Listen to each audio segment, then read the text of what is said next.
জানি সবাই একটু বেশি ব্যস্ত, ঈদ আনন্দ, মেহমান, ঘুরতে যাওয়া ইত্যাদি ইত্যাদি। তো সব নিয়ে একটু ব্যস্ততা বেশি।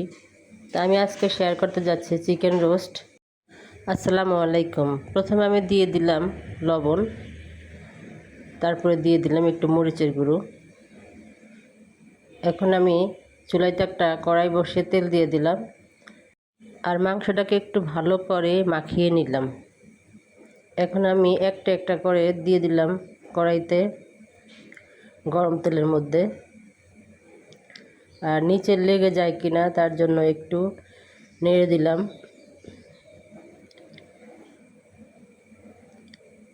এখন উল্টিয়ে নিচ্ছি, একটা একটা করে উল্টিয়ে নিচ্ছি। তো সম্পূর্ণ মাংসগুলো উল্টানো শেষ। খুব বেশি ভাজবো না, আমি হালকা করে ভাজবো। অতিরিক্ত ভাজলে মাংসতে মশলা রান্না করার সময় একদমই মশলা ঢোকে না আর টেস্টও তেমন আসে না। তো আমার মাংসগুলো ভাজা শেষ, আমি একটা একটা করে তুলে নিচ্ছি। এখন পরবর্তীতে দিয়ে দিলাম বাকি যে মাংসগুলো ছিল, তো সেগুলো ভাজা করে নিলাম। এখন ওগুলো তুলে নিচ্ছি। তো সম্পূর্ণ মাংসগুলো আমার তোলা শেষ, আমি একটা বাটিতে নিয়ে নিলাম। এখন দিয়ে দিলাম পেঁয়াজ বাটা, বাকি তেলটাতে রসুন বাটা, একটু নেড়ে চেড়ে নিলাম। মনে হলো যে কম হবে, তার জন্য আরেকটু রসুন বাটা দিয়ে দিলাম। তো এখন আরেকটু নেড়ে চেড়ে নিলাম। এখন দিয়ে দিলাম আদা বাটা, তারপরে দিয়ে দিলাম তেজপাতা, এলাচ 4-5টা, লং, সাদা গোলমরিচ, কালো গোলমরিচও দিয়েছি, দারচিনি। এখন দুধটা ঢেলে দিলাম। আমি এভাবেই রোস্ট করে থাকি। মাংস ভাজা ছাড়াও কিন্তু রোস্ট করা যায়, তো আমি হালকা ভেজে নিলাম। মাঝে মধ্যে ভাজা ছাড়াও করে থাকি। আবার একটু নেড়েচেড়ে দিয়ে দেব রেডি মিক্স রোস্টের মশলা। তো দিয়ে দিলাম। এখন সম্পূর্ণটা দিব না, অর্ধেকটা প্রায় দিয়েছি। এখন আবার একটু নেড়েচেড়ে নিচ্ছি। ভালোভাবে নেড়েচেড়ে না নিলে দলা ধরে থাকতে পারে। তো এখন আমি দিয়ে দিচ্ছি একটু লবণ, স্বাদমতো লবণ দিয়ে দিতে হবে। ঈদ আয়োজনে আমরা বিভিন্ন ধরনের রান্নার আইটেম করে থাকি।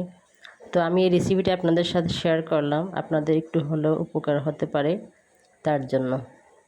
আরেকটা কথা, অনেকেই রোস্টের মাংস অতিরিক্ত ভেজে নেয়, কিন্তু এই অতিরিক্ত ভাজার জন্য মাংসের আসল স্বাদটাই নষ্ট হয়ে যায়, সঠিকভাবে মশলা একদমই ঢোকে না।